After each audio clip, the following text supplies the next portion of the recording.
बैंकों से गायब हो रहे करोड़ों रुपए। क्या है इस आर्थिक संकट की वजह?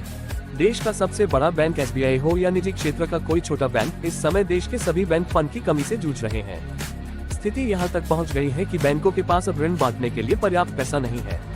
बैंक जमा में गिरावट जारी है। बैंक जमा अपने चरम पर 2.86 लाख करोड़ रुपए तक पहुंच गया था, लेकिन 28 अगस्त को गिरकर केवल 0.95 लाख करोड़ रुपए रह गया। आखिर इसकी वजह क्या है? देश का सबसे बड़ा बैंक एसबीआई हो या निजी क्षेत्र का कोई छोटा बैंक, इस समय देश के सभी बैंक फंड की कमी से जूझ रहे हैं। स्थिति यहां तक पहुंच गई है कि बैंकों के पास अब ऋण बांटने के लिए पर्याप्त पैसा नहीं है। बैंक जमा में गिरावट जारी है। बैंक जमा अपने चरम पर 2.86 लाख करोड़ रुपए तक पहुंच गया था, लेकिन 28 अगस्त को गिरकर केवल 0.95 लाख करोड़ रुपए रह गया। आखिर इसकी वजह क्या है? यूनियन बैंक ऑफ इंडिया ने हाल ही में बैंक जमा में गिरावट पर एक रिपोर्ट जारी की है। रिपोर्ट में एक बात उजागर की गई है कि पूरे अगस्त महीने में डिपॉजिट में लगातार गिरावट देखी गई है। एसबीआई के नए चेयरमैन सी.एस. शेट्टी ने ग्लोबल फिनटेक फेस्ट में ये भी कहा कि बैंकों पर डिपॉजिट बढ़ाने का दबाव कुछ समय तक जारी रह सकता है।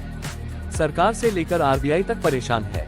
देश की वित्त मंत्री निर्मला सीतारमण और भारतीय रिजर्व बैंक आरबीआई के गवर्नर शक्तिकांत दास ने बैंकों से अपनी जमा राशि बढ़ाने के लिए कई कदम उठाने को कहा है। हालांकि बैंकों की तरलता, नकदी की स्थिति कमजोर हो रही है। बैंक जमा में गिरावट सरकार से लेकर आरबीआई तक सभी के लिए चिंता का विषय बन गई है। इसका असर देश की आर्थिक गतिविधियों पर पड़ सकता है। वित्त मंत्री ने सार्वजनिक क्षेत्र के बैंकों से ग्राहकों के साथ बेहतर संबंध बनाने और बेहतर ग्राहक सेवा प्रदान करने को भी कहा है।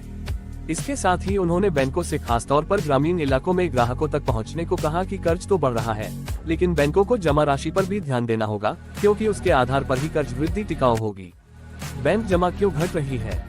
बैंक डिपॉजिट में गिरावट के सवाल को वित्त मंत्री के बयान से समझा जा सकता है। उनका कहना है कि बैंकों को अपने मुख्य कार्य पर ध्यान देना चाहिए। इसका मतलब यह नहीं है कि वे इस पर ध्यान केंद्रित नहीं कर रहे हैं, बल्कि उनका काम लोगों की जमा राशि स्वीकार करना और फिर उन्हें ऋण के रूप में बहुत सावधानी से वितरित करना है। उनका कहना है कि जमा और कर्ज के बीच संतुलन होना चाहिए, तभी यह सिलसिला चलेगा। ऐसा नहीं हो सकता कि जमा कम हो और ऋण वितरण जल्दी हो।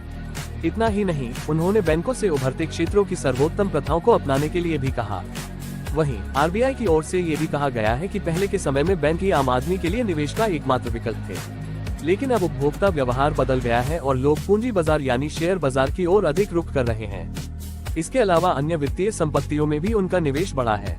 इसलिए बैंक जमा में कमी का कारण ग्राहकों के व्यवहार में बदलाव है।